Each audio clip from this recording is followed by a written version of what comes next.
अस्सलाम वालेकुम एवरीवन। आज जो है हमारा फोर्थ लेक्चर है और हमारा फोर्थ लेक्चर जैसे हमने थर्ड लेक्चर में हम लोगों को बताया था कि हम रिपोलराइजेशन और टी वेव फॉर्मेशन जो है वो हम फोर्थ लेक्चर में पढ़ेंगे।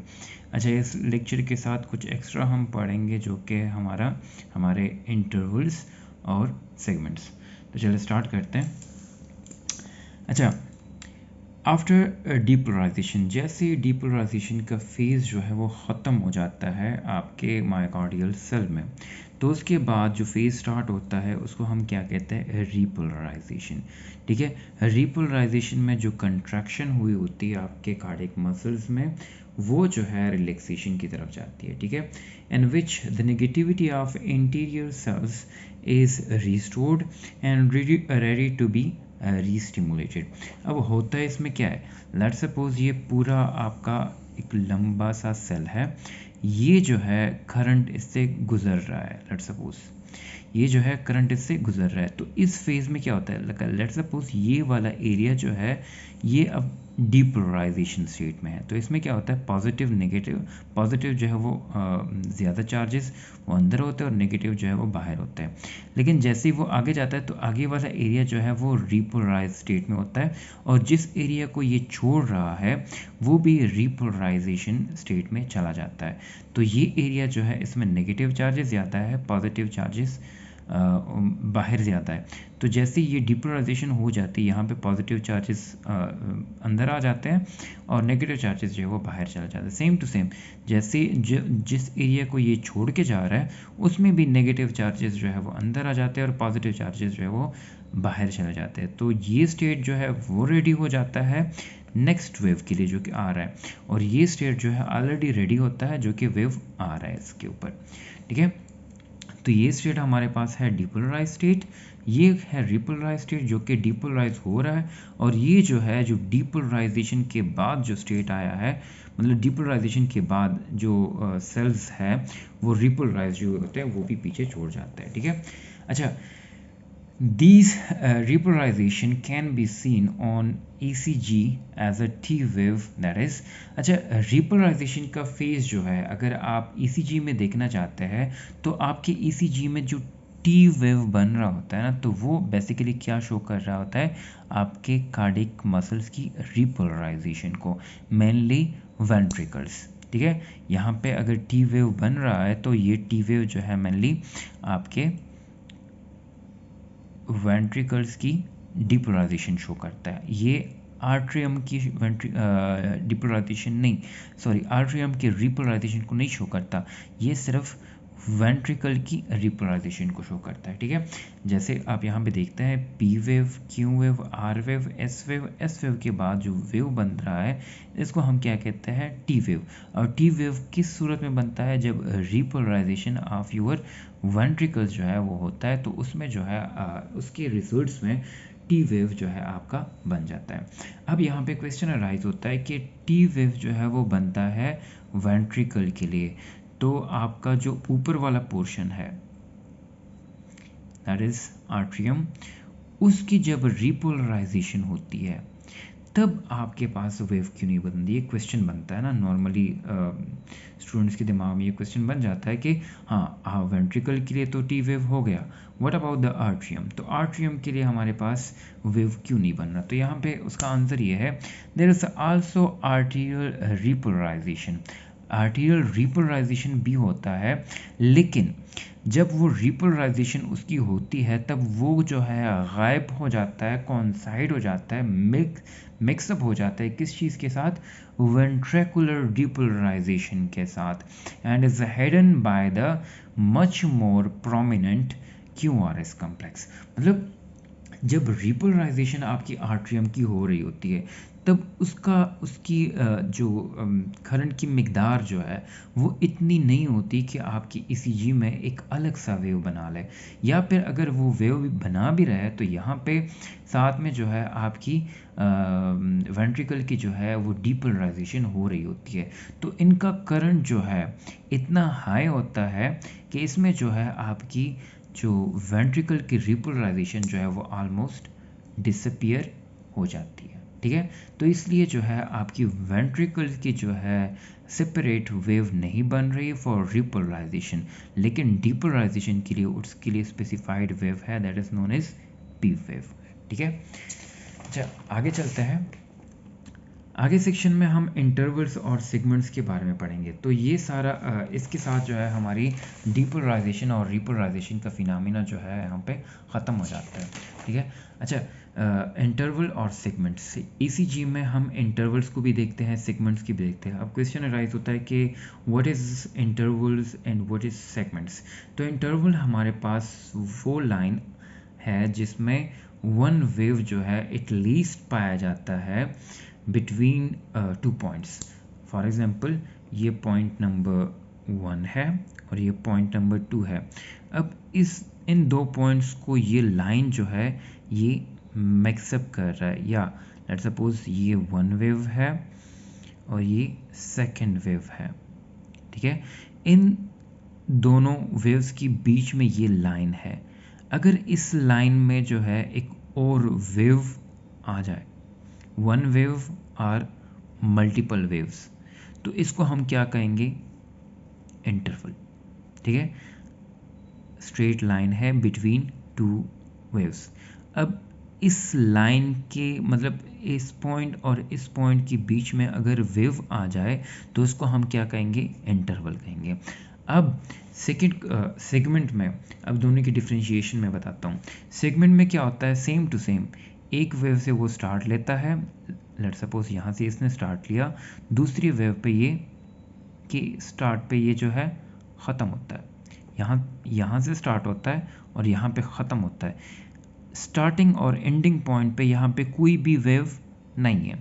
अगर वेव नहीं है स्टार्टिंग और एंडिंग पॉइंट पे तो इसको हम सेगमेंट कहेंगे, और स्टार्टिंग और एंडिंग पॉइंट पे अगर कोई वेव आ रहा है, चाहे वो कोई भी हो, वो P हो, वो Q हो, वो R हो, वो S हो या वो T हो, कोई भी वेव हो, इसमें एक या ये सारे या मल्टीपल या 2 या 3 या 4 या 5 जितनी भी हो, उसको आप क्या कहेंगे, इंटरवल कहेंगे। अब मैं एग्जांपल में आपको शो करता हूँ। PR इंटरवल, PR इंटरवल जो है यहाँ पे आप देखें, start of the P wave, जैसे हमारे पास ये P वेव है और ये हमारे पास क्या है, R वेव। तो ये P वेव यहाँ से स्टार्ट हुआ है और यहाँ पे ख़त्म हुआ है। ठीक है। तो इसके बीच में क्या आ रहा है, एक P वेव आ रहा है, तो इसको जो है इसलिए हम क्या कह रहे हैं, PR इंटरवल।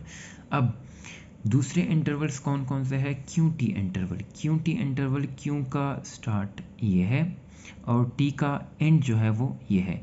तो इसके बीच में कौन कौन से वेव आ रहे हैं, Q खुद भी आ रहा है, R भी आ रहा है, S भी आ रहा है और साथ में T भी आ रहा है।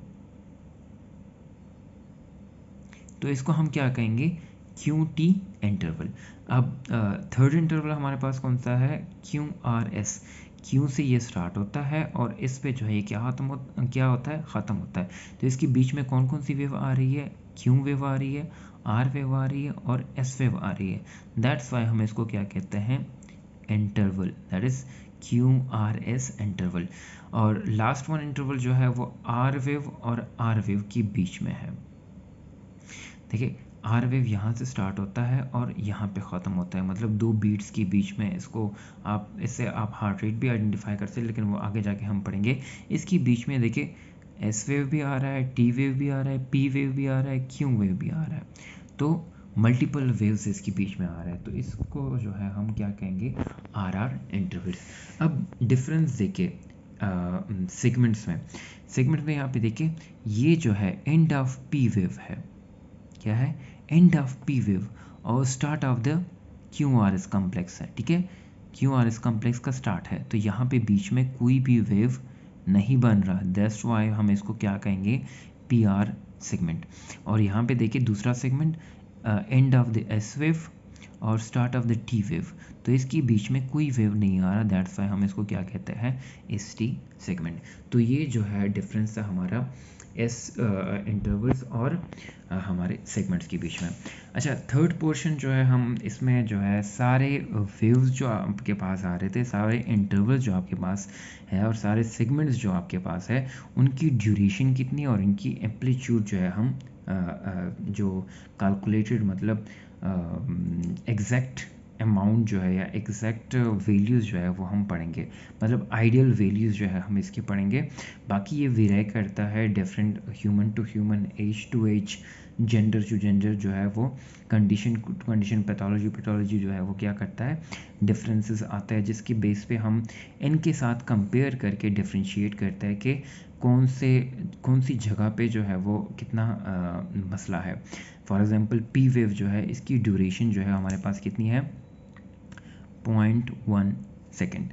तो 0.1 सेकेंड जो है इसकी ड्यूरेशन है। अगर लेट सपोज ये इससे एक्सीड कर जाता है 0.2 0.3 वटेवर जितने में भी चला जाता है, तो हम ये इससे अख़ज़ कर सकते हैं कि पी वेव जो है वो डीपोलराइजेशन में क्या क्या ले रहा है, ज़्यादा टाइम ले रहा है। और ये अगर ज़्यादा टाइम ले रहा है तो इसकी मास जो है, मतलब इसका नॉर्मल साइज़ जो है वो क्या हुआ है, इंक्रीज़ हुआ है। तो इसको हम हाइपरट्रॉपी या फिर अदर पैथोलॉजीज में लेके जा सकते हैं। सेम टू सेम इसकी एम्पलीट्यूड जो है वो भी यहाँ पे दिखाई गई है कि ये इसकी नॉर्मल एम्पलीट्यूड है जो इसका हाइट होता है, दैट्स द हाइट, और ये क्या है, इसकी ड्यूरेशन। ठीक है, तो हाइट जो है इसका नॉर्मल जो है इतना होता है।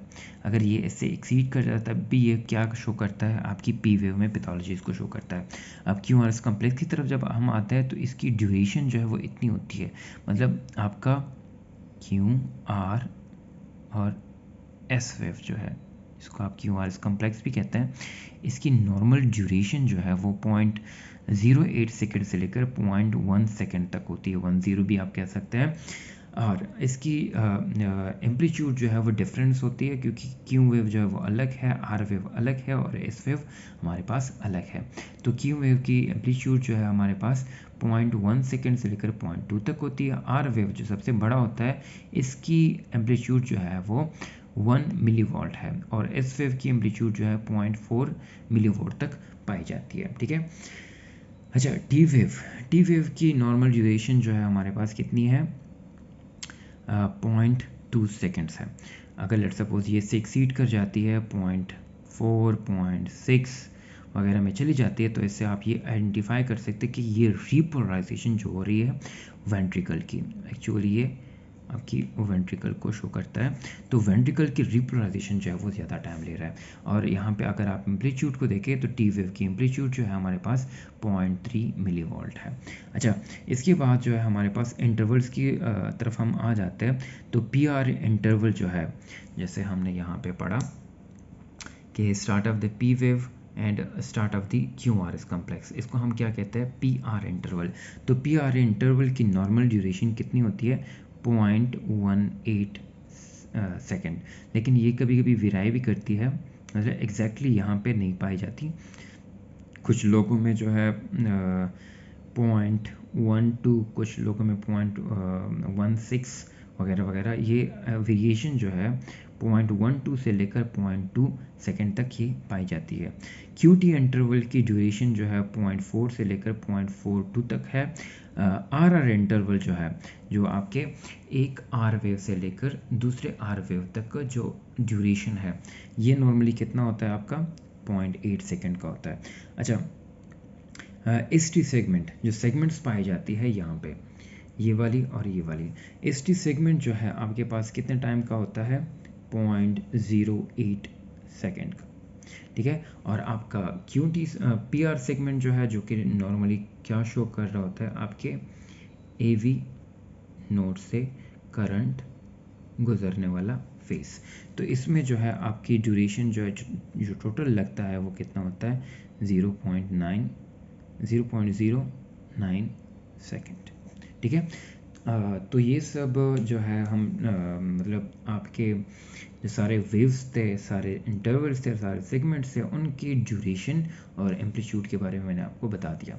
अच्छा, आप लोगों के लिए असाइनमेंट ये है कि आप लोगों ने मतलब ख़ुद के साथ अगर आपने काम करना है तो ड्यूरेशन का तो मैंने बता दिया। ठीक है, आप लोग जो है अपनी ख़ुद की नॉलेज के लिए सिर्फ इतना कर ले कि यहाँ पे मैंने ड्यूरेशन तो बता दिया है, आप लोग जो है इसके स्मॉल बॉक्सेस और लार्ज बॉक्सेस जो है इसको खुद के साथ कैलकुलेट कर ले, ठीक है। इससे आप ये आइडेंटिफाई कर पाएंगे, मतलब कभी कभी जो है हमारे पास टाइम मेंशन नहीं होता, तो आप स्मॉल बॉक्सेस और लार्ज बॉक्सेस के बेस पे जो है इनका टाइम जो है वो आइडेंटिफाई कर सकते हैं, ठीक है।